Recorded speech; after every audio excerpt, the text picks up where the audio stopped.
Hello my dear students, class 9th। आज हम करेंगे most important questions of your bio improvement in food resources chapter. Okay, तो बेटा इस वीडियो में पार्ट 1 है ये आपका। तो हम प्लांट से रिलेटेड सारा पोर्शन करेंगे और जो एनिमल हस्बेंड्री वाला पार्ट 2 है वो आपको इस वीडियो के बाद में बहुत जल्दी मिलने वाला है। तो आपके एग्जामिनेशन पॉइंट ऑफ व्यू से मैंने ये वीडियो बनाई है। It is very very important for you all. I hope कि आपको ये वीडियो ज़रूर पसंद आएगी और आपके लिए बहुत ज़्यादा हेल्पफुल भी होगी। ठीक है, तो आइए स्टार्ट करते हैं। कुछ इंट्रोडक्शन देना चाहूँगी क्वेश्चन नंबर 1 से पहले। कुछ टर्म्स हैं जो जानना बहुत ज़रूरी है, क्योंकि ये आपके फर्स्ट पेज में एनसीईआरटी की बुक में जब चैप्टर स्टार्ट हो रहा है तो मेंशन किए हैं वर्ड्स। बेटा ये है ग्रीन रेवोल्यूशन। ग्रीन रेवोल्यूशन किससे रिलेटेड है? फूड ग्रेन प्रोडक्शन से। White revolution is related with increased milk production. ठीक है, और जो ब्लू रेवोल्यूशन है हमारी वो किसके साथ रिलेटेड है बच्चे? इंक्रीज्ड फिश प्रोडक्शन से। तो फिश कहाँ रहती है? पानी में ना। ब्लू कलर का वाटर, उससे आप रिजेम्बलेंस कर सकते हो। Blue revolution related to fish production. ठीक है, और ग्रीन जो क्रॉप्स हैं उनसे हमें मिलते हैं फूड ग्रेन्स, तो उससे आपको याद रहेगा ग्रीन रेवोल्यूशन। और वाइट कलर जो कि मिल्क का होता है उससे आपको याद रहने वाला है वाइट रेवोल्यूशन। फर्स्ट क्वेश्चन है आपका, on what factors food security depends. Food security किन किन फैक्टर्स पर डिपेंड करती है? तो पहले तो समझो कि फूड सिक्योरिटी क्या होती है। तो बेटा फूड सिक्योरिटी का मतलब क्या होता है कि जैसे मान लीजिए कि अनाज भी हो गया है ना, बहुत सारा फूड प्रोडक्शन हो गई, हमने उसको स्टोरेज हाउसेस में रख दिया, लेकिन क्या जब तक वो हम लोगों को अवेलेबल नहीं होगा, लोगों को नहीं मिलेगा, तो फिर क्या फ़ायदा उस चीज़ का? तो सिक्योरिटी तो नहीं हुई ना फूड की। तो वो किस चीज़ पर डिपेंड करती है food security? It depends upon 2 factors. Availability of food, यानी फूड का अवेलेबल होना भी ज़रूरी है। असेसिबिलिटी, असेसिबिलिटी का मतलब अब खरीदने वाले के पास पैसे भी होने चाहिए, ठीक है, ताकि वो उन फूड ग्रेन्स को खरीद सके। तो ये दोनों ही फैक्टर्स ज़रूरी हैं फूड सिक्योरिटी के लिए। इसलिए food security depends on availability of food, number 1, and number 2 accessibility of food, right. Question number 2, for sustained livelihood what should be done. अगर हमने बहुत अच्छे आने वाली जनरेशन को कुछ देना है, ठीक है, इन्वायरमेंट के लिए हमने कोई नुकसान क्रिएट नहीं करना, हार्मफुल इफ़ेक्ट्स नहीं होने चाहिए इन्वायरमेंट के लिए, तो क्या करना चाहिए? One should undertake mixed farming. ठीक है, मिक्स्ड फार्मिंग एक ऑप्शन है। आगे चलकर ये क्वेश्चन आएगा व्हाट इज़ मिक्स्ड फार्मिंग, तो वहाँ मैं आपको समझाऊंगी कि मिक्स्ड फार्मिंग होती क्या है। अभी आप समझ लो कि कौन कौन से स्टेप्स उठाने हैं हमने सस्टेन्ड लाइवलीहुड के लिए। नंबर 1, मिक्स्ड फार्मिंग करनी है, इंटरक्रॉपिंग मेथड यूज़ करना है, इंटीग्रेटेड फार्मिंग प्रैक्टिसेस, यानी इंटीग्रेटेड यानी कोरिलेटेड, जैसे कंबाइन एग्रीकल्चर जिसमें हम live stock, poultry animals, fisheries और बी कीपिंग, इन सबको एक साथ लेके फार्मर चल सकता है। ठीक है, ताकि जो हेल्प मिले एक दूसरे फील्ड से और जो हमारा लाइवलीहुड है वो कैसा हो? सस्टेन्ड। ठीक है, जिसको हम कायम रख सकें, इको फ्रेंडली हो, आने वाली जनरेशन्स के लिए बेनिफिशियल हो। Question number 3, name some sources of carbohydrates for energy requirement. तो ये तो बहुत इजी सा क्वेश्चन है जो आप बचपन से पढ़ते आ रहे हो। कार्बोहाइड्रेट्स किससे मिलते हैं? Wheat, rice, maize, millets and sorghum. Then name some sources of proteins. Proteins के सोर्सेज कौन से हैं? Pulses like gram, pea, black gram, green gram, pigeon pea, lentil, they provide us with proteins. Question number 5, name some sources of fats. Oil seeds including soyabean, groundnut, sesame जो तिल होते हैं, castor, mustard, सरसों, linseed and sunflower provide us with necessary fats. इन सब में fats होता है, यानी ऑयल सीड्स जो हैं वो हमें क्या देते हैं? Fats. Question number 6, name some sources of vitamins and minerals. Vitamins और मिनरल्स के आपको यहाँ पर कुछ सोर्सेज बोलने हैं, तो वो हैं बेटा they are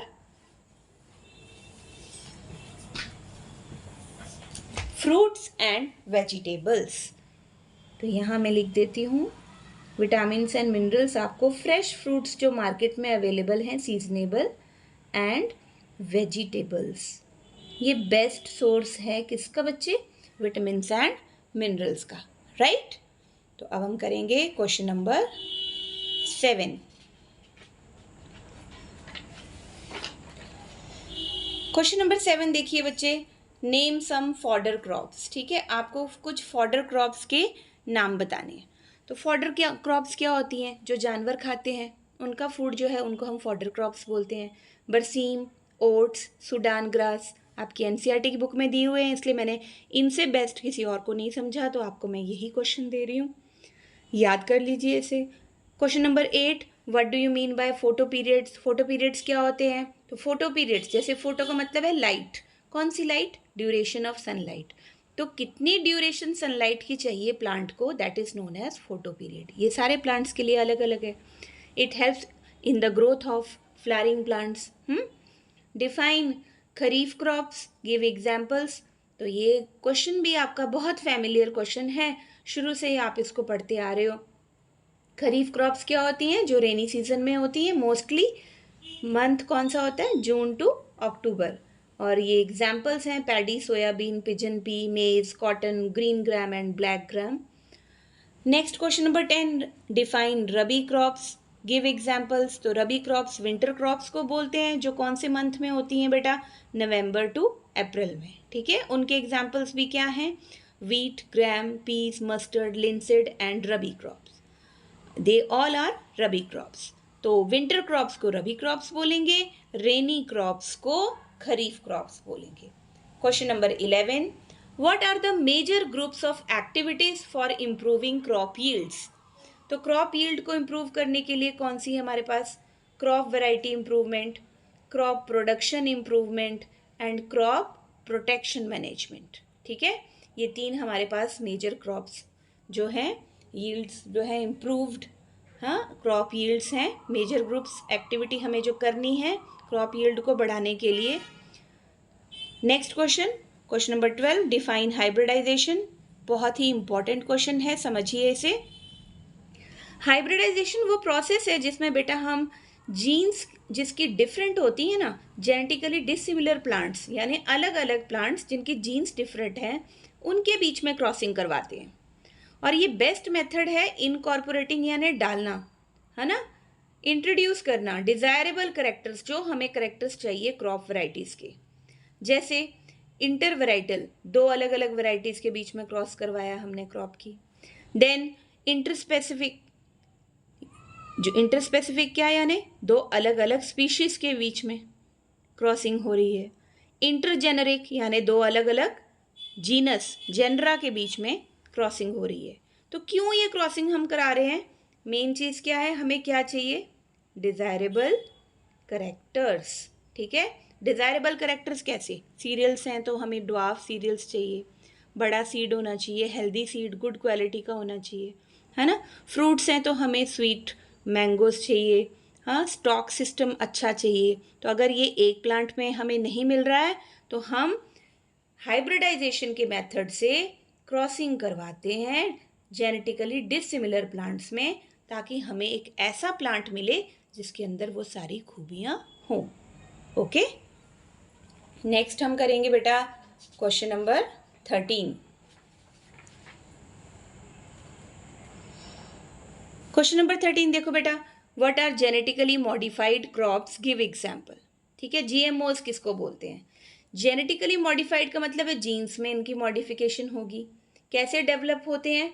bye introducing a gene, एक जीन को इंट्रोड्यूस करते हैं हम प्लांट के अंदर, ताकि वो हमें डिज़ायर्ड करेक्टर जो हमें चाहिए वो दे सकें। फॉर एग्जाम्पल, जैसे बैक्टीरिया भी सोर्स हैं, ऑर्गेनिजम्स भी हैं जिनकी जीन को हम इंट्रोड्यूस कर सकते हैं। फॉर एग्जाम्पल, बेस्ट में इसका एग्जाम्पल है BT cotton. It is genetically modified crop जो किससे बनी है? Insect resistant. कैसे? By introducing a gene from the bacteria in the cotton plant. अब ये बीटी कॉटन जो है ये इंसेक्ट रेजिस्टेंट है। क्यों क्या मतलब है इसका बेटा? इसमें कोई भी कीड़ा नहीं लगता, ठीक है, ये रेजिस्टेंस देता है इंसेक्ट्स को, इसलिए ये क्रॉप जो है फार्मर्स के लिए बहुत बेनिफिशियल है। तो genetically modified crops are those crops which are developed by introducing a gene that provide the desired characteristics from any other source. For example, BT cotton. Question number 14. What are the various factors or useful traits or characters for which variety improvement is done? तो कौन कौन से factors हैं जिनके लिए improvement की जाती है? हमें हाई यील्ड चाहिए, इम्प्रूव्ड क्वालिटी चाहिए, बायोटिक और एबायोटिक रेजिस्टेंट होना चाहिए, यानी कि कीड़े मकोड़े भी नहीं लगने चाहिए और दूसरी बीमारियां भी नहीं लगनी चाहिए एयर वाटर से, ठीक है। चेंजेस इन मैच्योरिटी ड्यूरेशन, यानी उनकी मैच्योरिटी ड्यूरेशन अलग अलग हो ताकि हमें हार्वेस्टिंग पीरियड में प्रॉब्लम ना हो स्टोरेज की, हार्वेस्ट की। वाइडर अडेप्टेबिलिटी, जिस भी क्लाइमेट में हो वो ग्रो करें, टेम्परेचर मॉइस्चर के लिए अडेप्टेबिलिटी होना ज़रूरी है प्लांट में ताकि वो ख़राब ना हो। डिज़ायरेबल एग्रोनॉमिक करेक्टर्स, एग्रोनॉमिक मतलब एग्रीकल्चर में जो हमें करेक्टर्स चाहिए, हाँ, जैसे सीरियल्स के करेक्टर्स, ड्वार्फ प्लांट्स चाहिए हमें, फॉडर के लिए टॉल प्लांट्स चाहिए। तो ये 6 जो हैं फैक्टर्स, यूज़फुल करेक्टर्स, इनके लिए हम इम्प्रूवमेंट करते हैं, ठीक है। Now question number 15, crop need nutrients in large और लेस अमाउंट्स, एक्सप्लेन करो इस चीज़ को। या फिर ये क्वेश्चन इस तरह से एग्जाम में आ सकता है, what are macro nutrients and micro nutrients, explain with example. तो बेटा जैसे हमें खाना चाहिए ना अपनी ग्रोथ के लिए, पौधों को भी चाहिए, तो न्यूट्रिएंट्स जो पौधों को ज़्यादा अमाउंट में चाहिए होते हैं उनको हम मैक्रो न्यूट्रिएंट्स कहते हैं, जैसे nitrogen, phosphorus, potassium.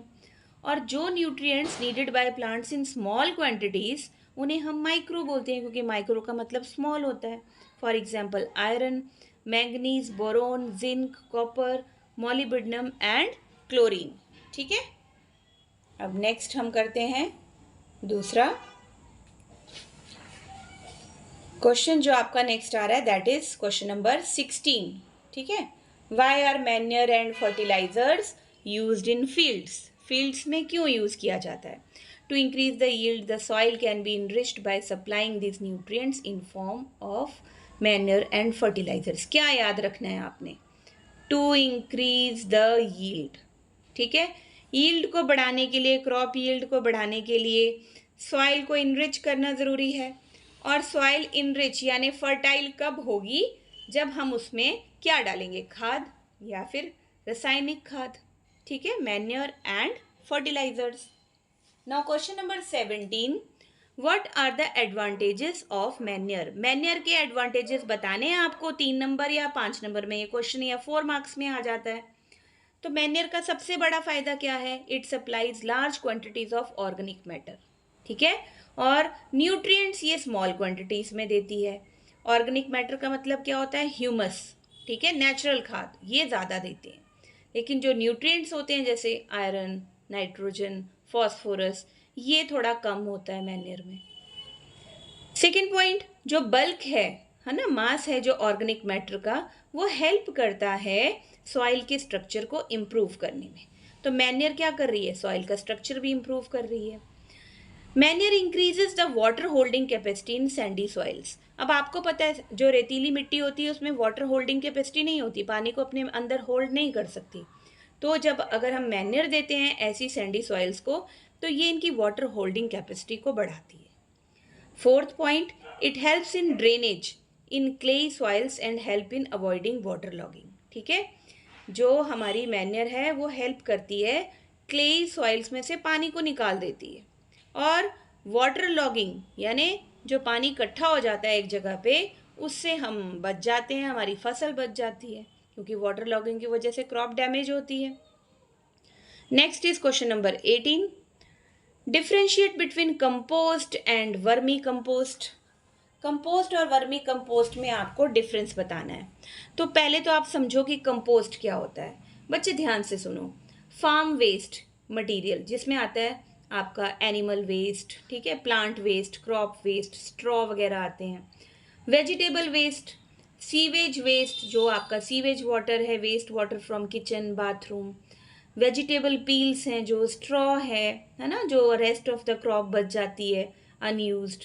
Then animal refuse, है ना, जिसमें काउ डंग वगैरह आ जाता है, इसको एक पिट में डाल दिया जाता है और डीकम्पोजिशन के प्रोसेस से, यानी इन सबको डिकम्पोज कर दिया जाता है, break down into smaller smaller parts and they are converted into useful manure. इसको हम बोलते हैं कंपोस्ट। अच्छा, अब देखो वर्मी कंपोस्ट क्या है। सारा कंपोस्ट सेम वही डेफिनेशन है, लेकिन हमने इस कंपोस्ट में अब क्या डाल दिए, अर्थवॉर्म्स। ठीक है, अगर हम अर्थवॉर्म्स यानी वर्म्स की एडिशन कर रहे हैं डिकम्पोजिशन के प्रोसेस को फास्ट करने के लिए, ठीक है, हेस्टन का मतलब फास्ट करने के लिए, तो हम इस ऐसे कंपोस्ट को क्या बोलेंगे जिसमें अर्थवॉर्म्स है और जो फास्ट कर रहा है कंपोस्ट के प्रोसेस को, जल्दी जल्दी दे रहा है हमें मैन्योर, वर्मी कंपोस्ट। राइट, तो वेरी इंपॉर्टेंट क्वेश्चन, ये आपने याद करना है। नेक्स्ट है हमारे पास क्वेश्चन नंबर 18 के बाद क्वेश्चन नंबर 19। ठीक है, what is green manure? Green manure क्या है, वेरी इंपॉर्टेंट क्वेश्चन। अब कुछ बच्चे मैन्योर को ही ग्रीन मैन्योर लिखाते हैं और बहुत बड़ी गलती करते हैं। देखो बेटा, ध्यान से समझो, खेतों में जब हम क्रॉप सीड्स सो करते हैं, उससे पहले prior to the sowing of the crop seeds some plants like sun hemp guar they are grown and they mulch, यानी मिक्स कर दिए जाते हैं by the process of ploughing into the soil. अब ये ग्रीन प्लांट्स जो टर्न हो जाते हैं धीरे धीरे टाइम के साथ साथ ग्रीन मैन्योर में, which helps in enriching the soil in nitrogen and phosphorus. ठीक है, तो क्या मिल जाता है सॉइल को अल्टीमेटली उनसे, नाइट्रोजन और फॉस्फोरस जैसे न्यूट्रिएंट्स। तो ग्रीन प्लांट से बनी इस मैन्योर को हम बोलते हैं ग्रीन मैन्योर। इसमें काउडंग, एनिमल रिफ्यूजल कुछ भी ऐड नहीं है। Right, the next question is question number 20। What are the advantages of fertilizers? के क्या एडवांटेज हैं? Fertilizers provide more nutrients to plants as compare to manure, है ना, ज़्यादा न्यूट्रिएंट्स देते हैं फर्टिलाइजर्स मैन्योर के कंपैरिजन में। समझो, जैसे नाइट्रोजन, फॉस्फोरस, पोटेशियम, ये हमें मैन्योर से कम मिलता है, फर्टिलाइजर से ज़्यादा मिलता है। फिर जो फर्टिलाइजर्स हैं, they are a factor in the higher yields of high cost farming के फैक्टर हैं। Question number 21, for complete utilization and what precautions should be taken while using fertilizers? Fertilization नहीं है ये, फर्टिलाइजर्स है, यानी फर्टिलाइजर्स की complete किस तरह से इस्तेमाल अच्छे ढंग से कर सकते हैं, कौन कौन सी प्रिकॉशंस लेना ज़रूरी है हमें। तो fertilizers should be applied carefully in terms of proper dose. बेटा समझो, जितनी ज़रूरत है उतना ही फर्टिलाइजर हम डालेंगे, नहीं तो हमारी क्रॉप खराब हो जाएगी। कौन से टाइम में फर्टिलाइजर देना है ये बहुत ज़रूरी है। और फिर observing pre and post applications, यानी क्या असर हुआ प्लांट के ऊपर, फर्टिलाइज़र का क्या असर हुआ, ये ऑब्जर्व करना बड़ा ज़रूरी है। अगर हम इन 3 बातों का ध्यान रखेंगे तो हम कंप्लीट यूटिलाइजेशन कर सकेंगे फर्टिलाइजर्स की। Okay, question number 22, how fertilizers are harmful to soil and water? मिट्टी और पानी के लिए फर्टिलाइजर्स कैसे नुकसानदायक हैं?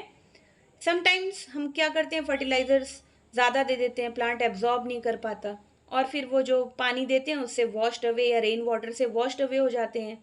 तो ये वाला पानी जो है ना, ये प्लांट एब्जॉर्ब नहीं करते, तो एक्सेस वाटर जो है वो पानी में जाके एक्सेस फर्टिलाइजर पानी को पॉल्यूट करता है और वाटर इक्वेटिक लाइफ खतरे में आ जाती है।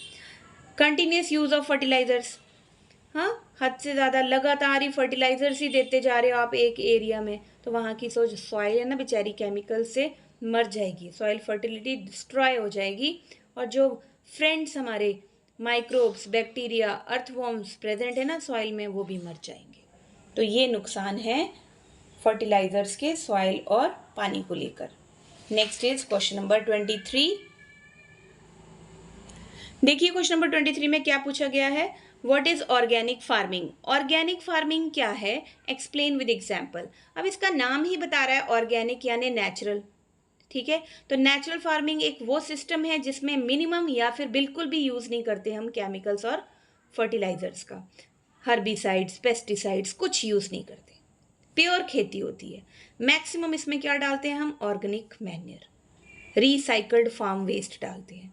ब्लू ग्रीन एल्गा से बनाए हुए बायो फर्टिलाइजर्स, नीम लीव्स का एक्सट्रैक्ट पेस्टिसाइड्स के रूप में यूज़ करते हैं, हल्दी पाउडर यूज़ करते हैं एज अ बायो पेस्टिसाइड्स। तो ये हेल्दी क्रॉपिंग सिस्टम है, बहुत बेनिफिट है इसका।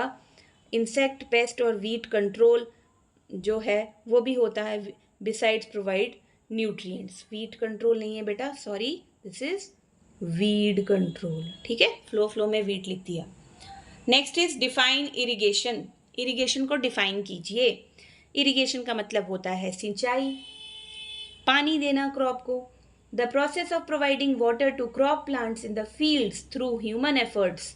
तो चाहे वो कनाल से दें, वेल, कुओं से दें, रिजर्वायर से दें, तो ऐसे प्रोसेस को जहाँ पे सिंचाई जिसको बोला जाता है, पानी दिया जाता है क्रॉप्स को वेरियस सोर्सेज से, उसे हम इरिगेशन कहते हैं। What is the main cause of droughts, question number 25। तो जो सूखा पड़ता है उसे ड्रॉट कहते हैं।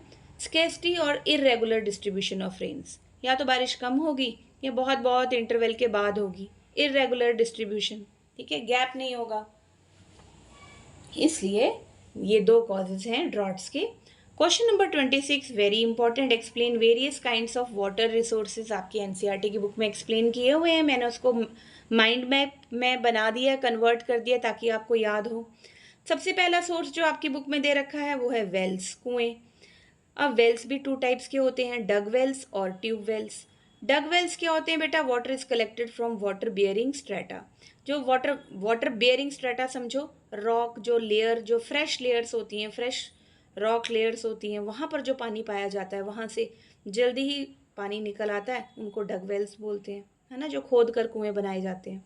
दूसरा है ट्यूब वेल्स। ट्यूब वेल्स को पंप्स के सहारे पानी को लिफ्ट किया जाता है, जो डीप अंदर जाके रॉक लेयर्स में पानी है, डीपर स्ट्रेटा में, वो पानी टैप वाटर के रूप में यूज़ किया जाता है। ठीक है, और इस पानी को हम, दोनों ही तरह के पानी को हम, डग वेल्स और ट्यूब वेल्स के पानी को इरिगेशन के लिए यूज़ करते हैं। ठीक है, नेक्स्ट क्वेश्चन हमारा आएगा क्वेश्चन नंबर 27।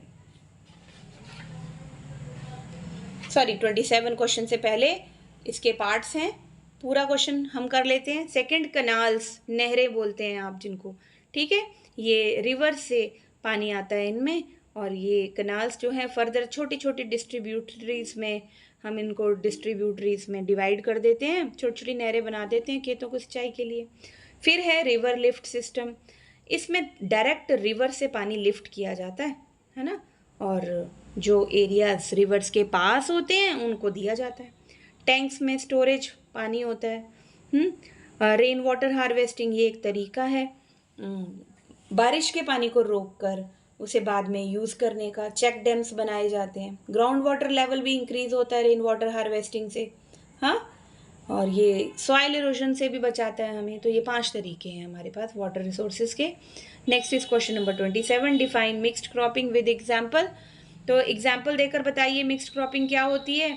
मिक्स्ड क्रॉपिंग क्या होती है बेटा? इट इज़ ग्रोइंग ऑफ 2 और मोर क्रॉप्स साइमल्टेनियसली, मतलब 2 और 2 से ज़्यादा जो क्रॉप्स हैं वो आपने ग्रो करनी है सेम पीस ऑफ लैंड पे, एक ही जगह पे। फॉर एग्जाम्पल वीट प्लस ग्राम, हाँ, या वीट के साथ मस्टर्ड ग्रो कर ली, या जो ग्राउंड नट है उसके साथ सनफ्लावर की फसल लगा ली। इससे क्या रिस्क नहीं होता कि अगर एक क्रॉप ख़राब भी हो जाती है तो एक क्रॉप का फेलियर, मान लो एक क्रॉप डिस्ट्रॉय होगी, अच्छे से आपका सनफ्लावर वाली नहीं हुई तो ग्राउंड नट की हो जाएगी। हाँ, ग्राम्स आपके नहीं चले तो वीट मिल जाएगा आपको, वीट नहीं चला तो ग्राम्स मिल जाएंगे। तो ऐसा रिस्क नहीं होता कि फार्मर्स के हाथ में कुछ भी ना लगे। ठीक है, तो it is very important. Question number 27 के बाद करेंगे बेटा हम question number 28, very important question again, क्योंकि भाई जिन्होंने फुल मार्क्स लेने हैं उनको तो चाहे 5 नंबर का भी चैप्टर होगा तो पूरा चैप्टर पढ़ के ही जाएंगे एग्ज़ाम में। ठीक है, वो तो कुछ स्किप नहीं कर सकते। ऐसे बच्चों के लिए ही होती है मेरी वीडियोस, वरना इंपॉर्टेंट क्वेश्चंस में तो आपको बहुत सारी वीडियोस मिल जाएंगी जहाँ पे कुछ जो रिपीटेड क्वेश्चंस हैं वो डाल के कह देते हैं इंपॉर्टेंट क्वेश्चंस हैं। लेकिन मेरी वीडियो को अगर आप ध्यान से देखोगे, अगर आप ऑब्जर्व करते हो इन वीडियोस को, तो एनसीईआरटी की कोई भी लाइन मिस नहीं होती। इसमें हर लाइन से क्वेश्चन उठाया होता है, ठीक है, हर पैराग्राफ से, यानी कंटेंट आपको फुल फ्लैश्ड मिलता है बिना किसी हेरा फेरी के। क्वेश्चन नंबर 28 देखिए बेटा, डिफाइन इंटरक्रॉपिंग। इंटरक्रॉपिंग क्या होता है, ध्यान से सुनो, एग्जाम्पल्स के थ्रू मैं समझाऊंगी। इंटरक्रॉपिंग का मतलब है 2 से ज़्यादा क्रॉप्स लगाना सेम फील्ड में, लेकिन किस में, ये तो मिक्स्ड क्रॉपिंग में भी सेम ऐसा ही था। इंटरक्रॉपिंग में हम क्या एक वर्ड ऐड कर रहे हैं, इन अ डेफिनेट पैटर्न। एक डेफिनेट पैटर्न पे, फिक्स्ड पैटर्न पे आप जो है उन फसलों को लगाओगे। A few rows of one crop alternate with a few rows of second crop. मान लो एक रो आपने सोयाबीन की ऐसे लगाई है, तो मेज की आप इस तरह से लगाओगे। बाजरा, लोबिया, पैटर्न्स बनाओगे इन फसलों के। इससे होता क्या है, the crops are selected such that their nutrient requirements are different. वही क्रॉप्स सिलेक्ट की जाती हैं, जैसे सोयाबीन, मेज, है ना, मेज और सोयाबीन से प्रोटीन्स मिलते हैं, और मेज देखो हमारी सीरियल क्रॉप कार्बोहाइड्रेट देती है। तो इनकी न्यूट्रिएंट जो रिक्वायरमेंट है वो अलग अलग है। तो ऐसी क्रॉप्स की सिलेक्शन होती है, इंपॉर्टेंट बात ध्यान में रखने वाली इंटरक्रॉपिंग में। This ensures maximum utilisation of nutrient supplied and also prevents pest and diseases from spreading to all plants belonging to one crop in a field. This way both crops can give better returns. ठीक है, तो ये paste और diseases को भी बचाती हैं, क्योंकि इनकी रिक्वायरमेंट्स डिफरेंट हैं, तो इनके ऊपर अलग तरह के पेस्ट और अलग तरह की डिजीज है, जो एक दूसरे से तो उनको फैलेंगी नहीं। ठीक है, तो ये हमारा बोथ जो क्रॉप्स हैं वो बेटर रिटर्न्स देती हैं हमको, फार्मर्स को बहुत फ़ायदा होता है इससे। Question number 29, what is crop rotation? The growing of different crops on a piece of land in pre planned succession. यानी कि पहले से सोच रखा होता है कि इस क्रॉप के बाद क्या ग्रो करना है, फिर क्या ग्रो करना है, ताकि जो सॉइल की फर्टिलिटी है वो बनी रहे, उसको अलग अलग टाइप के न्यूट्रिएंट्स, डिफरेंट टाइप के न्यूट्रिएंट्स टाइम टू टाइम मिलते रहें। इस प्रोसेस को हम बोलते हैं क्रॉप रोटेशन। ये एक नेचुरल मेथड है सॉइल की जो क्वालिटी है उसको इम्प्रूव करने का। Next question number 30, what are weeds? Give examples. तो वीड्स बेटा अनवांटेड प्लांट्स होते हैं, आप अच्छे से जानते हो, जो कल्टीवेटेड फील्ड के साथ उगाते हैं। फॉर एग्जाम्पल अगर एग्जाम में पूछा जाता है तो आप लिखोगे ज़ैंथियम, पार्थीनियम और साइप्रिनस रोटंडस, ठीक है, जिसको मोट भी बोलते हैं। Next is question number 31, why removal of weeds from cultivated fields during the early stages of crop growth is essential. यहाँ पर बात आती है कि वीड्स की रिमूवल क्यों ज़रूरी है कल्टिवेटेड फील्ड्स में, अर्ली स्टेजेस पर ही हमें वीड्स क्यों निकाल देने चाहिए?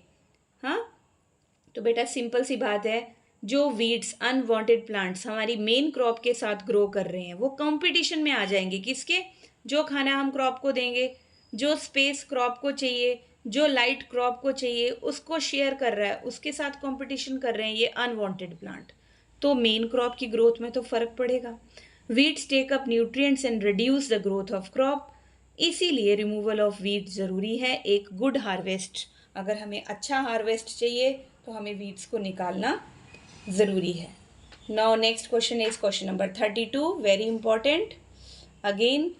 Generally in how many ways insect pest attack the plants? ये सीधा सीधा क्वेश्चन आपकी बुक में दिया हुआ है, बीच में ध्यान से पढ़ेंगे अगर आप चैप्टर को तो। 3 तरीकों से जो इंसेक्ट्स हैं, पेस्ट हैं, वो प्लांट्स को अटैक करते हैं। नंबर 1, या तो वो रूट, स्टेम और लीफ को कट करेंगे, या फिर वो पेस्ट सारा सेल सैप जो है वेरियस पार्ट्स का प्लांट का, जो सेल सैप प्लांट की ग्रोथ के लिए ज़रूरी है, उसको सक कर लेंगे, या फिर स्टेम और फ्रूट्स में बोर करेंगे, छेद कर देंगे। These affect the health of crop and reduces yields. Okay, now question number 33 question में देखिए बेटा, how diseases in plants are caused? पौधों में कैसे बीमारियां होती हैं? हाँ, तो किस तरह से होती हैं? पैथोजेंस किसको बोलते हैं? डिजीज कॉजिंग माइक्रोब्स को, जैसे बैक्टीरिया, फंजाई, वायरसेस, जब इनका अटैक होता है तो प्लांट्स में डिजीजेस कॉज होती हैं। Question number 34, how can we control weeds, insects and diseases in plants? Explain. ये पार्ट 1 का लास्ट क्वेश्चन है, वेरी इंपॉर्टेंट क्वेश्चन, कि हम किस तरह से वीड्स, इंसेक्ट्स और डिजीजेस को प्लांट्स में रोक सकते हैं। 5 मार्क्स में ये क्वेश्चन आता है या 4 मार्क्स में, तो ध्यान से सुनेंगे। नंबर 1, पेस्टिसाइड्स का यूज़ करके, जिसमें हर्बिसाइड्स जो हर्ब्स को किल करते हैं, इंसेक्टिसाइड्स जो इंसेक्ट्स को मारते हैं, फंजीसाइड जो फंजाई को मारते हैं, हाँ, उनका यूज़ करके हम कंट्रोल कर सकते हैं। नंबर 2, वीड कंट्रोल मेथड भी, जैसे मैकेनिकल रिमूवल, हाथ से अगर हम वीड्स को उखाड़ रहे हैं, मेन क्रॉप से अलग कर रहे हैं खेतों में, तो उसको बोलते हैं हम मैकेनिकल रिमूवल। ठीक है, ये भी एक तरीका है। तीसरा तरीका, प्रिवेंटिव मेथड्स यूज़ करें, जैसे प्रॉपर सीड बेड प्रेपरेशन करें, प्लोइंग से भी बहुत सारे वीड्स निकल जाते हैं। टाइमली सोइंग ऑफ क्रॉप्स, यानी ज़्यादा टाइम तक हम फील्ड को ऐसे ना छोड़ें, सीड्स को सो कर दें ताकि वीड्स को उगने का टाइम ना मिले। इंटरक्रॉपिंग और क्रॉप रोटेशन जैसे वीड कंट्रोल मेथड में हेल्प करते हैं ये प्रोसेसेस। क्वेश्चन नंबर 34 का लास्ट पॉइंट है, फोर्थ पॉइंट, पेस्ट के अगेंस्ट क्या करें? रेजिस्टेंट वेराइटीज़ यूज़ करें, जैसे बीटी कॉटन का मैंने नाम लिया था, इसको इंसेक्ट रेजिस्टेंट है जो मॉडिफाइड क्रॉप। और summer ploughing in which fields are ploughed deep in summers to destroy weeds and pest. आपने देखा होगा हमारे फार्मर्स प्लोइंग करते हैं, डीप फ्लोइंग करते हैं, और इससे क्या होता है, जो जड़ें होती हैं ना, कमज़ोर हो जाती हैं वीड्स की, और वीड रिमूवल में बहुत हेल्प मिलती है। तो बेटा, thank you for your patience. मुझे सुनने के लिए बहुत बहुत आपका शुक्रिया, धन्यवाद। आई होप ये 34 क्वेश्चंस जो मैंने आपको पार्ट 1 में दिए हैं इम्प्रूवमेंट इन नेचुरल रिसोर्सेज वाले चैप्टर में, ये ज़रूर आपके काम आएंगे। Thank you, have a nice day and wait for my second video part 2 of this chapter. Till then, have a nice day.